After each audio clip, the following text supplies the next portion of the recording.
Assalamualaikum warahmatullahi wabarakatuh. Hari ini bersama dengan saya moderator anda Siti Nur Ibtisam binti Syekh Abdul Rahman dalam forum perdana yang akan membincangkan tentang cabaran pendidikan dan isu-isu kontemporari daripada pelbagai aspek.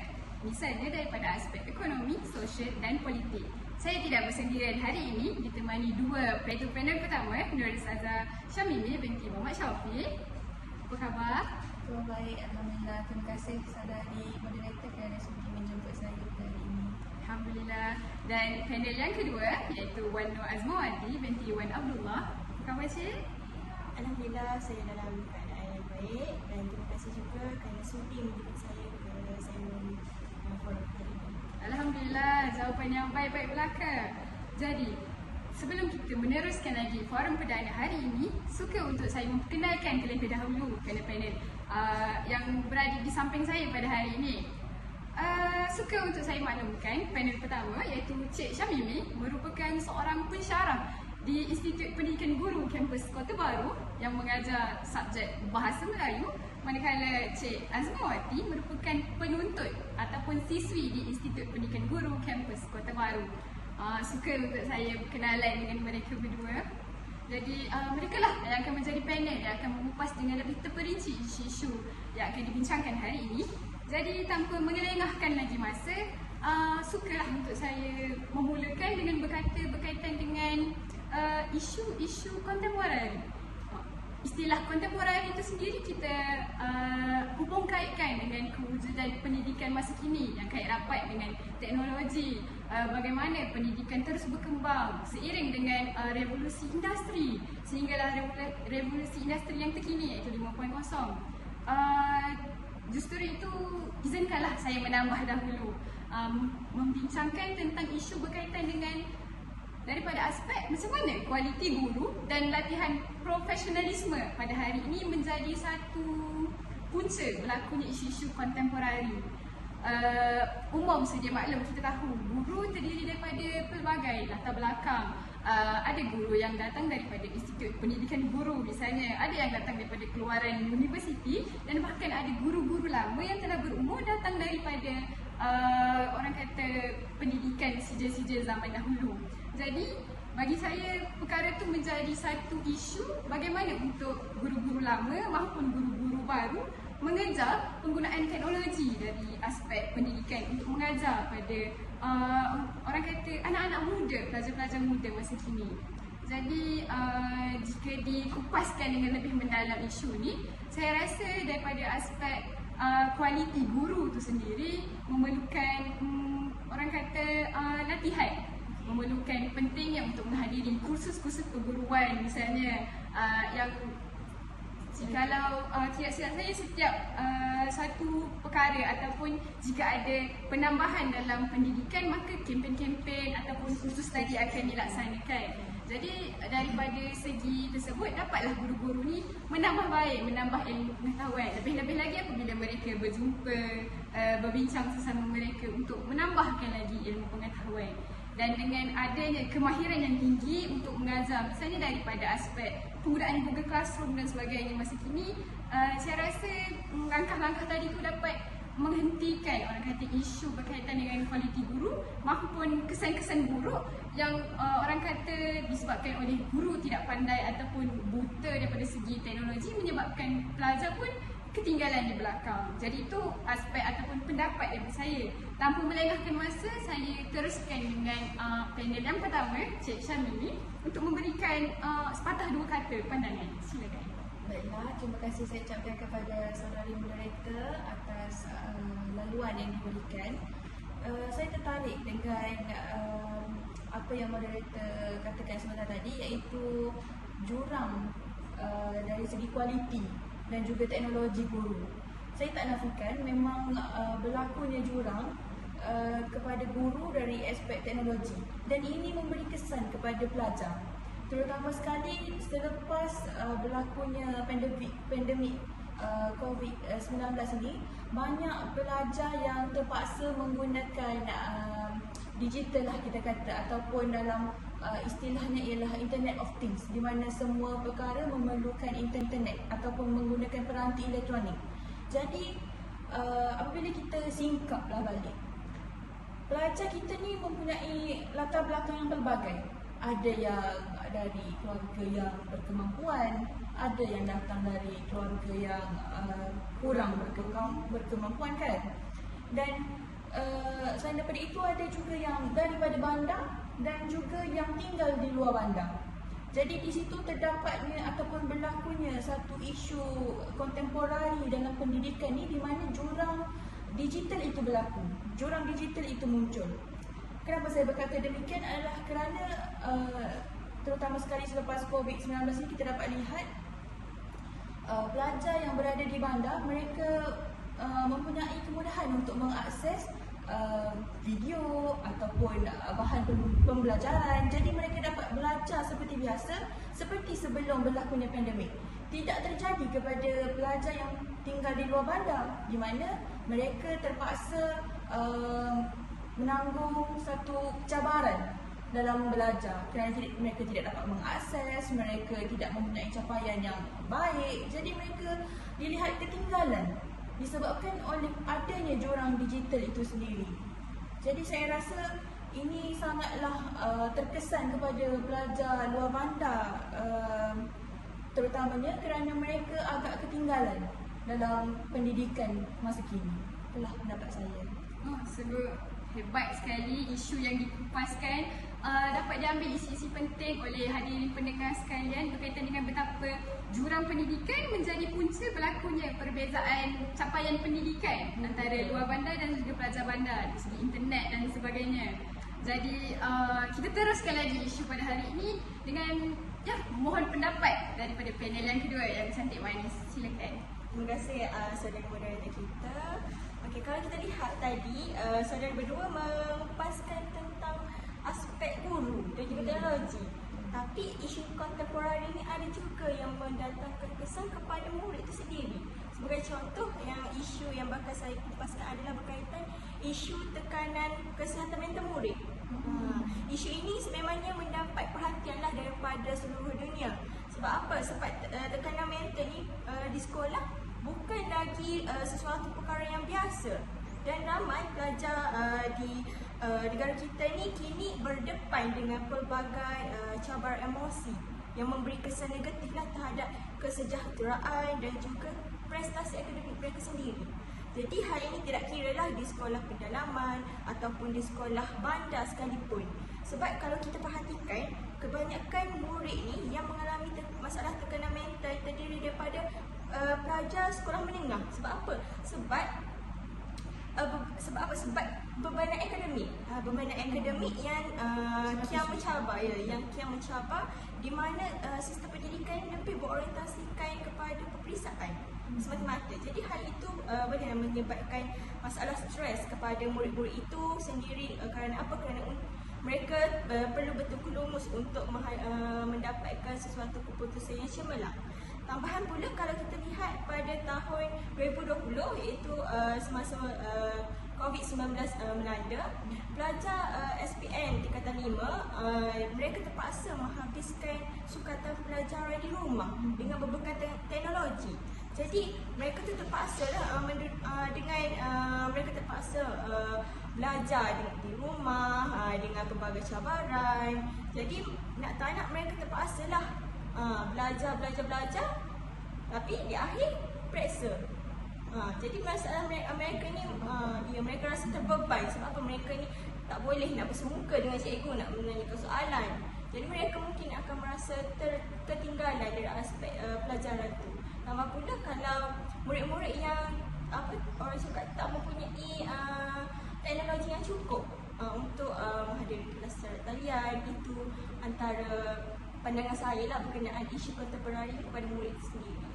Jadi begitu jelas kurang yang diberikan oleh Saudari Azmawati berkaitan dengan bagaimana penggunaan teknologi tadi itu membawa kepada tekanan mental kerana adanya pelajar yang tiada penggunaan teknologi di rumah, kekurangan jaringan internet dan sebagainya, di mana pendidikan kontemporari semestinya dihubungkan dengan penggunaan teknologi. Jadi saya rasa dengan penerangan daripada kedua-dua panel hari ini, kita teruskan lagi dengan segmen yang seterusnya yang akan membincangkan berkaitan dengan cabaran pendidikan itu sendiri daripada aspek-aspek yang saya beritahu sebentar tadi, iaitu aspek ekonomi, sosial dan politik. Umum sedia maklum, cabaran pendidikan semakin lama semakin orang kata membimbangkan. Bahkan daripada orang kata peningkatan zaman, kemajuan teknologi dan sebagainya, jadi cabaran tadi pun turut orang kata mengasap guru maupun murid. Jadi umumlah saya berikan dulu pendapat saya, pandangan saya. Saya rasa jika kita lihat cabaran pendidikan daripada aspek ekonomi, suka untuk saya berikan dulu pandangan daripada saya sebelum ditambah baik oleh panel-panel yang hadir pada hari ini. Ingin saya menekankan berkaitan daripada aspek ekonomi, berlakunya cabaran pendidikan berkaitan dengan kos pendidikan yang semakin tinggi, semakin hari, saban hari semakin tinggi, mengikut daripada segi subjek yang ditawarkan ataupun institusi pendidikan yang menawarkan lebihan-lebihan orang kata fasilitasi sehingga meningkatkan lagi kos-kos yuran pengajian dan sebagainya. Jika kita sebutkan tentang yuran pengajian, orang kata yuran pengajian itu sendiri pun telah menyebabkan berlakunya orang kata hutang dalam kalangan pelajar di usia yang begitu muda. Orang kata demi menimba ilmu sanggup berhutang. Lebih-lebih lagi dengan adanya orang kata penambahan teknologi, pembelajaran mengikut 4.0 dan sebagainya. Jika diteruskan lagi berkaitan dengan kos pendidikan, kita boleh lihat berlakunya orang kata masalah daripada segi perbelanjaan sara hidup. Orang kata duit tadi tu telah banyak digunakan, dikorbankan untuk menuntut ilmu, untuk membayar yuran-yuran. Begitu juga dengan yuran orang kata tinggal di asrama, yuran pengangkutan. Jadi bagaimana dengan makan minum para pelajar kita pada hari ini?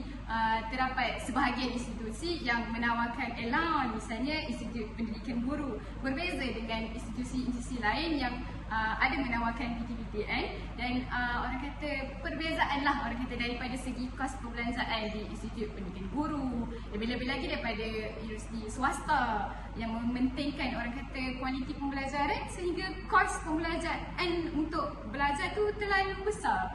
Dalam masa yang sama, kos-kos daripada segi kehidupan, pengangkutan, sara hidup dan sebagainya tadi tu membawa kepada hutang pelajar dalam orang kata usia yang sangat muda. Jadi isu ni telah membawa kepada wujudnya orang kata pelajar yang tidak sambung belajar, adanya pelajar yang dah sambung belajar tetapi menarik diri, ataupun pelajar yang sedang sambung belajar tetapi terpaksa untuk orang kata bekerja sambilan. Ada yang berhenti, ada yang bekerja sambilan mencari duit poket dan sebagainya. Sekiranya kos pendidikan tadi tidak dirawati oleh pihak-pihak yang bertanggungjawab, pihak-pihak yang berkemampuan dan sebagainya, akan menimbulkan kesan jangka panjang misalnya daripada beban kewangan itu sendiri. Di mana beban kewangan tadi itu akan membawa kepada berlakunya tekanan mental terhadap pelajar, emosi mereka terganggu, akan berlakunya prestasi akademik yang semakin hari semakin merudup disebabkan oleh fikiran mereka yang tidak mampu fokus antara menseimbangkan belajar, kerja, belajar dengan hutang, dengan orang kata sara hidup yang tidak menentu bebanannya. Jika dilihat daripada aspek yang lebih mendalam lagi, kos pendidikan tinggi tadi akan membawa kepada berlakunya jurang pendidikan. Mudah katanya kita boleh katakan pelajar yang datang daripada bandar ataupun daripada keluarga yang berkemampuan ni mampu untuk memberikan pendidikan yang terbaik kepada anak-anak mereka. Golongan ini berpeluang untuk meneruskan pelajaran bahkan sehingga ke luar negara, berbeza dengan pelajar yang datang daripada keluarga bihoti kita katakan, daripada golongan yang susah, yang berusaha untuk mengejar pendidikan, mengejar ilmu pengetahuan tetapi tersekat disebabkan wujudnya isu kos pendidikan yang tidak ada, orang kata, lebih lagi inisiatif daripada kerajaan. Jadi dalam masa yang sama pentinglah untuk kos pendidikan ni tadi tu bukan diambil remeh. Orang kata memberi sepenuh perhatian dan tumpuan untuk menyelesaikan berkaitan dengan isu-isu ini supaya orang kata para pelajar maupun orang kata rakyat Malaysia terutamanya mampu untuk menuntut ilmu, orang kata, sehingga berjaya ke menara gading. Jadi itulah pandangan dan juga pendapat daripada saya. Saya teruskan lagi daripada aspek ekonomi juga dengan panel pertama iaitu Cik Syamil. Terima kasih. Saya suka mendengar kenyataan berkenaan dengan ekonomi yang membawa kepada pelbagai keburukan tadi kan. Terutama dalam segi pendidikan itu sendiri, kita dapat lihat cabaran untuk merealisasikan falsafah pendidikan kebangsaan. Kita sebagai individu yang berada dalam bidang pendidikan ni pasti kita tahu kan, FPK kita adalah untuk melahirkan pelajar yang seimbang.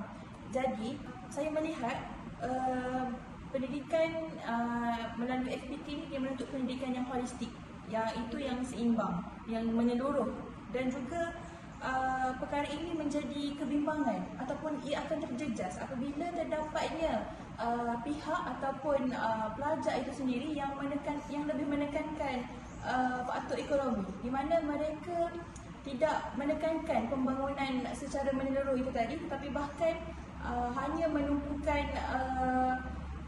tumpuan mereka belajar untuk mencari wang. Itulah ayat ataupun klausa yang kita katakan senang untuk difahami, iaitu belajar untuk mencari wang sahaja. Jadi mereka telah mengabaikan tuntutan apa yang ada dalam FPK tersebut untuk melahirkan insan yang sejahtera, di mana mereka hanya akan menekankan aspek akademik semata-mata. Mereka tidak akan menekankan aspek kemanusiaan, nilai moral yang akan membentuk sahsiah itu sendiri. Jadi apabila pendidikan ini menjana pelajar yang terlalu berfokuskan melahirkan ekonomi diri yang kukuh, mereka akan menjadikan pelajar tersebut lebih ekonomis, di mana pelajar tersebut hanya akan mencari pengetahuan untuk memahirkan diri, tetapi tidak untuk menyeimbangkan diri dari aspek rohani dan juga sahsiah. Jadi kita dapat lihat bahawa peluang pekerjaan yang semakin kompetitif ni menyebabkan pelajar meninggalkan aspek-aspek yang kita kata sebagai aspek penting lah dalam jiwa, dalam pembangunan diri sebagai seorang manusia ni. Jadi akhir sekali saya dapat simpulkan bahawa pendidikan ni tidak seharusnya difokuskan kepada kemahiran untuk melahirkan individu yang berkemampuan dari segi ekonomi ataupun melahirkan tenaga kerja mahir untuk menjana ekonomi negara semata-mata, tetapi bahkan pendidikan seharusnya menekankan konteks sahsiah dan integriti dalam diri pelajar itu sendiri, dan akan mampu memacu lebih baik lagi aspek ekonomi di negara kita ni. Itulah pendapat saya berkenaan cabaran pendidikan dalam aspek ekonomi. Begitu jelas sekali orang kata isu yang diterangkan oleh saudara Syamimi berkaitan bagaimana wujudnya orang kata graduan yang hanya memiliki sekeping sijil, pandai membuat pekerjaan, ada kemahiran tetapi kurang daripada segi keseimbangan emosi diri dan sebagainya. Kehidupan ekonomi itu sendiri yang membuatkan mereka berprasangka begitu. Disebabkan tuntutan ekonomi. Jadi kita teruskan kepada panel yang kedua iaitu Cik Azwawati. Bagaimana dengan satu lagi isu yang boleh dikaitkan berkaitan dengan aspek ekonomi? Baik, terima kasih kepada saudara moderator kita ni. Okey, baik. Saya akan memberikan sedikit sebanyaklah pandangan mengenai salah satu cabaran dalam pendidikan dan mengikut konteks ekonomi. Jadi kalau kita perhatikan, pendidikan Malaysia ni berhadapan dengan pelbagai cabaran sekarang. Terutamanya dalam ekonomi yang boleh mempengaruhi kualiti dan juga accessibility kepada murid. Salah satu cabarannya adalah kekurangan pembiayaan untuk sektor pendidikan. Jadi cabaran ini masih lagi menjadi isu walaupun kalau kita tengok kerajaan Malaysia telah meningkatkan peruntukan pendidikan dalam setiap bajet tahunan. Namun begitu masih terdapat orang kata kekurangan lah dari segi sumber dan juga infrastruktur, terutamanya di kawasan luar bandar dan juga pedalaman lah. Hal itu sendiri menunjukkan bahawa walaupun setiap bajet dalam belanjawan tahunan dinaikkan, seperti tahun 2024 sebanyak 58.7 bilion yang dibutuhkan untuk sektor pendidikan. Tapi kalau belanjawan itu tak disalurkan ataupun digunakan oleh pihak yang berwajib dengan betul, itu seperti sama saja, tiada perubahan dalam sektor pendidikan. Jadi kalau kita lihat sekolah-sekolah di kawasan ini seringkalilah tidak dilengkapi dengan kemudahan asas seperti bilik darjah yang selesa, perpustakaan, teknologi yang moden yang diperlukan sendiri untuk pembelajaran yang lebih efektif. Jadi misalnya di Sabah dan Sarawak sebanyak saya rasa sebanyak 1,291 sekolah termasuk sekolah rendah dan sekolah menengah berdepan dengan masalah bangunan yang uzur, yang daif. Hal itu tiada menunjukkan kemudahan tak cukup lah, seperti kemudahan bilik darjah, kuartus guru dan sebagainya.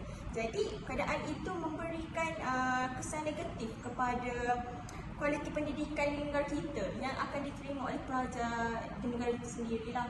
Itu merupakan pandangan saya mengenai isu dalam konteks ekonomi. Baiklah, begitu jelas dan terperinci huraian yang diberikan oleh saudari Azwati berkaitan betapa kurangnya orang kata keselesaan daripada segi infrastruktur tempat belajar mengganggu proses pembelajaran dan sebagainya. Jadi saya rasa sampai di situ bagi pembincangan cabaran pendidikan daripada aspek ekonomi, kita buka pula kepada cabaran yang lain daripada aspek yang berbeza, iaitu yang keduanya adalah cabaran pendidikan daripada aspek sosial. Umum sedia maklum, sosial ini adalah berkaitan dengan bagaimana manusia melakukan perhubungan, komunikasi dua hala antara masyarakat di sekeliling. Kalau dilihat daripada konteks pembelajaran, bagaimana murid dengan guru, pelajar dengan pensyarah, dengan kaki tangan sekolah dan sebagainya. Terutama lagi di antara murid sesama murid sendiri, di antara orang kata rakan sepasukan bersama-sama menuntut ilmu. Jadi bagi saya satu orang kata isu yang perlu diketengahkan dalam cabaran pendidikan daripada aspek sosial ni, saya menekankan tentang masalah buli dan juga keselamatan di tempat institusi pengajian. Saban hari kita didengarkan dengan berlakunya masalah buli sehingga menyebabkan kematian. Betapa pelajar tadi tu tak mampu untuk teruskan pembelajaran, adanya pelajar yang akan pindah sekolah dan sebagainya. Ini membuktikan betapa masalah buli dan keselamatan di tempat pelajar tadi tu merupakan satu isu serius yang perlu menghambat perhatian semua orang. Kejadian buli ni boleh berlaku di mana-mana sahaja dan buli juga terbahagi kepada banyak. Misalnya ada buli secara orang kata fizikal, ada buli secara emosi. Dalam era kini ada juga buli secara cyber menggunakan teknologi melalui media sosial dan sebagainya. Jadi bagaimana masalah bullying tadi membawa kepada cabaran pendidikan? Kita boleh lihat daripada bully tadi menyebabkan pelajar tu mengalami masalah untuk berkomunikasi, wujudnya ketidakmampuan dalam berkomunikasi yang menyebabkan komunikasi mereka tidak efektif, menyebabkan mereka orang kata dipinggirkan, tiada kawan dan sebagainya. Wujud juga bila berlakunya masalah komunikasi tadi membawa kepada tiadanya rasa sokongan, rasa orang kata sahabat untuk meneman dan sebagainya. Lama kelamaan isu berkaitan dengan buli tadi membawa kepada kesan-kesan buruk daripada segi komunikasi dan sebagainya, akan membawa kepada yang kita paling takuti adalah prestasi yang semakin lama semakin meredup.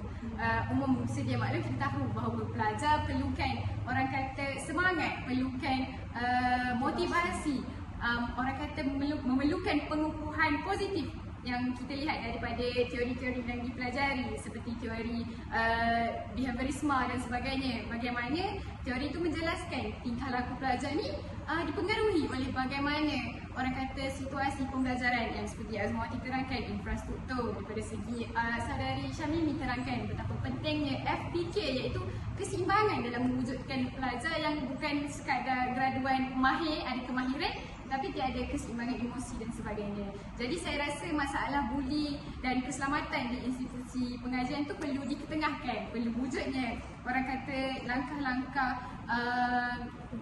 langkah-langkah penyelesaian. Misalnya wujudnya orang kata jabatan ataupun pihak-pihak institusi sendiri yang menubuhkan bahawa ini adalah sekumpulan pertubuhan untuk misalnya kaunseling ataupun apa-apa sahaja lagi pertubuhan sebagai orang kata tempat meluahkan.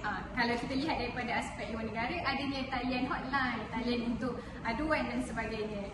Jadi saya harapkan yang masalah buli ni dapat diselesaikanlah ataupun dapat dicari inisiatif untuk menyelesaikan permasalahan ini.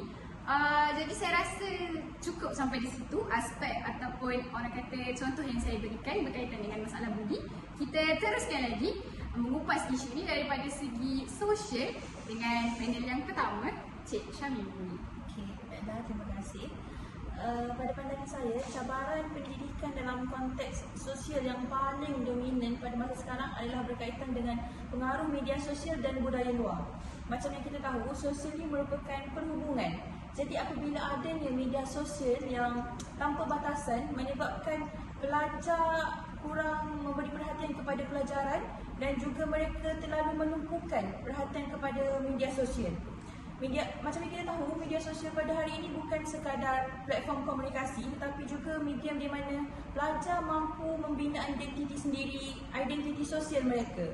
Ia termasuk bagaimana mereka menilai diri sendiri, berhubung dengan rakan-rakan dan menetapkan matlamat kehidupan akibat daripada penggunaan media sosial. Saya lihat sebagai cabaranlah media sosial ni. Cabaran yang terbesar adalah pelajar obses dengan imej mereka dan juga status di sosial. Kenapa saya berkata demikian? Sebab apabila pelajar memaknai imej dan juga kita kata status lah di media sosial, pelajar terutamanya remaja lah, mereka terdedah kepada budaya yang membuatkan diri mereka rasa popular. Jadi mereka terlalu bersosial. Jadi itu mendatangkan masalah ke dalam aspek sosial dalam pendidikan ni, di mana pelajar terlalu bersosial, terlalu mengagungkan budaya luar dan juga menekankan gaya hidup mewah. Kenapa dia orang nak tekankan gaya hidup mewah ni? Sebab dia orang nak menunjuk-nunjuk di media sosial supaya dia orang nak rakan-rakan yang lain memuji tindakan mereka. Oh, kayanya kau, macam itulah contoh. Dari segi hiburan pula, kita kata hiburan dalam media sosial ni banyak mempengaruhi lah tingkah laku dan juga perkembangan sosial pelajar kita. Contohnya, pelajar pada zaman kini terlalu meminati budaya K-pop, contoh kan. Jadi apabila mereka bawa kepada masyarakat, mereka bawa unsur-unsur ataupun nilai yang tidak ke arah ketimuran. Mereka menggunakan budaya barat, menggunakan budaya asing seperti K-pop itu sendiri yang kurang jelas lah, kurang sopan bila dilihat oleh kita yang berbangsa Melayu ataupun rakyat Malaysia ni. Dan juga kesannya apabila berlakunya pelajar yang memaknai berbagai status dan imej berkenaan, mereka akan membandingkan diri. Mereka akan membandingkan diri mereka dengan orang lain. Apabila mereka lihat, oh orang ni kaya, kenapa aku tidak? Jadi mereka akan merasakan diri mereka tidak mencapai standard. Jadi mereka akan merasa rendah diri, ada yang akan rasa kalau kita sebut anxiety ataupun depression. Mereka akan berasa tertekan melihat orang tu ada apa yang dia tak ada. Jadi dari konteks sosial tersebut, mereka menjadi kurang keyakinan diri dan hanya menekankan nama di media sosial semata-mata. Ini akan mengganggu rutin pembelajaran dan prestasi akademik pelajar itu sendiri. Itulah pandangan saya berkenaan cabaran daripada aspek sosial ni. Begitu, orang kata jelas sekali huraian yang diberikan oleh saudara Syamimi berkaitan dengan bagaimana media sosial tadi tu mengubah pelajar sehingga menjadikan mereka, orang kata, lebih mengikut budaya barat daripada budaya ketimuran dan sebagainya. Jadi kita teruskan lagi dengan panel kedua yang tidak sabar nampaknya untuk memberikan pandangan. Jadi silakan saudari Azma. Okay, terima kasih kepada saudari moderator kita. Saya setuju dengan ujahan Cik Syamimi tadi. Jadi saya akan menambah satu lagi isu berkaitan dengan cabaran pendidikan dalam konteks sosial, iaitu masalah keluarga dan latar belakang keluarga yang berbeza. Seperti yang kita tahu, murid-murid di dalam kelas kita kan terdiri daripada pelbagai latar belakang keluarga kan. Jadi ada yang datang daripada keluarga yang susah, ada yang datang daripada keluarga yang sederhana. Disebabkan latar belakang keluarga murid yang berbeza, mungkin pendidikan mereka tu akan terjejas. Kenapa saya cakap terjejas tu? Sebab kalau kita perhatikan, murid yang datang daripada keluarga yang rendah ekonominya, mereka mungkin tak dapat memenuhi keperluan tambahan dalam pendidikan. Seperti ibu bapa mereka ni tak mempunyai ekonomi yang cukup untuk membeli buku-buku tambahan ataupun menghantar anak-anak mereka ke kelas tambahan ataupun kelas pembungkuhan lah. Jadi sekiranya sekolah yang anak-anak mereka tu duduk rajin membuat kelas tambahan ataupun sebagainya, mungkin itu akan mengurangkan kos kepada ibu bapa mereka sendiri. Tapi kalau sekolah itu tidak rajin ataupun tidak membuat apa-apa kelas, jadi ibu bapa mereka sendirilah yang perlu memikirkan bagaimana nak meningkatkan prestasi akademik murid-murid mereka. Jadi kalau cakap latar belakang murid yang sederhana ataupun kaya, mereka mungkinlah boleh meningkatkan prestasi ataupun meningkatkan pembelajaran mereka melalui ibu bapa mereka menghantar ke kelas-kelas tertentu yang eksklusif, membeli vitamin ataupun cakap makanan-makanan tambahan untuk kecerdasan apa semua tu. Jadi latar belakang keluarga ni memberi pengaruh kepada kualiti pendidikan di dalam kelas ataupun luar kelas sekali. Itu merupakan pendapat saya lah berkenaan dengan konteks. Jadi begitu jelas sekali huraian yang diberikan oleh panel berdua hari ini berkaitan dengan mana aspek tersebut memberi cabaran terhadap pendidikan pada masa kini. Namun perbincangan kita berkaitan forum perdana hari ini masih lagi akan diteruskan, tidak lagi terhenti di sini. Kita akan meneruskan dengan cabaran pendidikan daripada aspek politik, daripada aspek bagaimana politik membawa kesan sama ada baik maupun buruk terhadap cabaran pendidikan pada masa kini. Jadi kalau kita lihat, politik merupakan satu perkara yang amat, orang kata, sulit untuk diperkatakan, amat sukar untuk dibincangkan, yang akan menyentuh sensitiviti pelbagai pihak kerana ia mengaitkan dengan bagaimana struktur pembinaan negara dan sebagainya. Namun dalam masa yang sama, isu-isu politik ni kadang-kadangnya turut ikut serta masuk campur dalam urusan pendidikan. Walhal Menteri Pendidikan Fadilah Siddiq pernah berkata jangan campurkan isu politik dengan pendidikan, kerana pendidikan ni perlu, orang kata, seimbang, sama rata, bersih daripada sebarang perkara-perkara politik. Namun jika kita kupaskan isu berkaitan dengan bagaimana politik tadi memberikan, orang kata, kesan pada pendidikan, cabaran kepada pendidikan, suka untuk saya gunakan satu, orang kata, ayat ataupun slogan di mana politik menjadi alat propaganda terhadap pendidikan.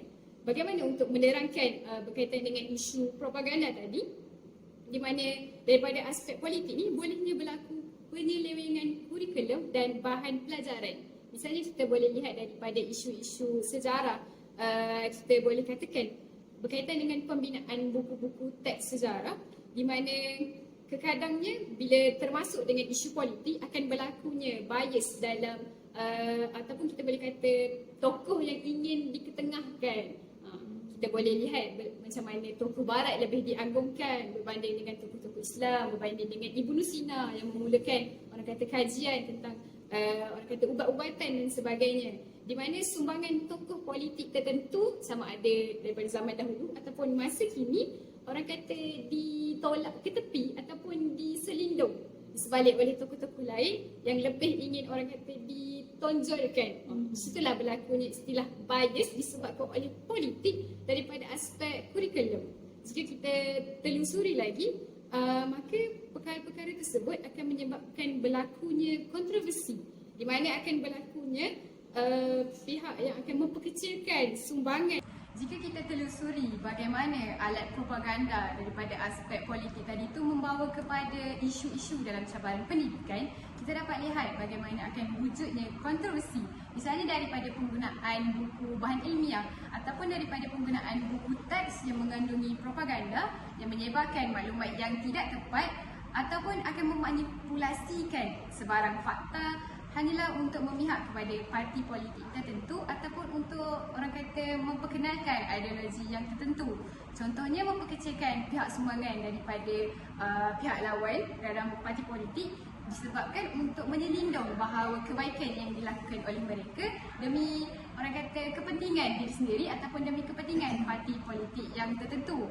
Jadi bagaimana alat propaganda daripada aspek politik tadi tu membawa kepada impak negatif terhadap pelajar? Kita boleh lihat daripada segi berlakunya pembentukan pandangan politik yang sempit, di mana berlaku orang kata tidak tercapailah daripada segi FPK, iaitu kita ingin melahirkan pelajar yang seimbang daripada segi jeris, jasmani, emosi, rohani, intelek dan juga sosial, disebabkan oleh bentuk corak pemikiran mereka yang tidak orang kata seimbang. Berlakunya pemilihan terhadap satu parti politik sahaja yang menyebabkan pandangan tadi menjadi sempit dan mereka tidak mampu untuk menerima norma-norma sosial daripada aspek politik. Dalam pada masa yang sama, ini akan menyebabkan berlakunya pelajar yang orang kata mengalami ketakutan untuk bersuara disebabkan oleh takut pandangan tadi tu akan dikritik oleh pelajar-pelajar lain ataupun mengakibatkan mereka ni menjadi orang kata supporter ataupun penyokong satu parti politik sahaja. Jadi di situ saya mengetengahkan betapa pentingnya untuk kita pandang isu politik berkaitan dengan alat propaganda yang akan menyebabkan berlakunya cabaran pendidikan, impak negatifnya, dan dalam pada masa sama diharapkan kerajaan akan mengambil inisiatif untuk mewujudkan pertubuhan yang mengawasi berkaitan dengan pembentukan teks dan sebagainya untuk memastikan tidak berlaku propaganda dalam pendidikan. Seperti yang Menteri Pendidikan kita kata, Fadlina Siddiq, menyatakan bahawa isu politik tidak seharusnya dicampurkan dalam hal-hal pendidikan. Jadi saya teruskan lagi forum perdana kita dengan menyerahkan orang kata ruang membuka ruang kepada panel pertama untuk memberikan pandangan. Silakan. Terima kasih saya ucapkan. Baiklah, dalam pendidikan, politik sememangnya sentiasa mengambil tempatlah dalam pendidikan itu sendiri. Kini kita dapat lihat sistem pendidikan kita terlalu terikat dengan kawalan politik dan tidak mempunyai ruang untuk bertindak secara bebas dan menentukan dasar-dasar yang sesuai dengan keperluan pembelajaran dan perkembangan zaman. Memang sepatutnya saya setuju dengan pernyataan moderator tadi, di mana pembelajaran sepatutnya berada di luar politik. Politik tidak seharusnya dicampurkan dalam pendidikan. Namun pada masa kini tekanan politik ni terlalu kuat yang menyebabkan institusi pendidikan kehilangan autonomi ataupun hak dalam menguruskan pentadbiran mereka. Contohnya di sekolah memerlukan sokongan ataupun dana daripada ahli parlimen contohnya. Itu telah melibatkan politik, di mana adanya campur tangan politik dalam pendidikan tersebut. Menyebabkan keputusan pendidikan sering didorong oleh pihak yang berkepentingan, contohnya pihak politik, dan juga bukan keperluan akademik ataupun pedagogi yang mementingkan kepentingan ataupun memberi manfaat kepada pelajar ataupun warga pendidik. Seterusnya, kita dapat lihat setiap isu berkaitan dengan politik ni mencerminkan bagaimana politik dapat memberi kesan yang mendalam terhadap pendidikan, bukan sahaja dalam aspek dasar dan pelaksanaan, tapi juga ia menentukan kualiti dan arah tuju pendidikan sesebuah negara. Kenapa saya berkata demikian? Kerana apabila politik dicampur adukkan dalam pendidikan ni, contohnya pendidikan menjadi terhad. Maksudnya pihak pendidikan ataupun institusi pendidikan tidak boleh membuat dasar mereka, tidak boleh menggubal peraturan mereka sendiri. Ia terikat dengan peraturan politik itu. Contoh utama yang kita dapat lihat apabila kurikulum ini disesuaikan untuk memenuhi kepentingan politik tertentu, bukan untuk memenuhi keperluan akademik pelajar. Jadi ia boleh mengakibatkan pelajar menerima pendidikan yang tidak sesuai. Langsung tidak sesuai kerana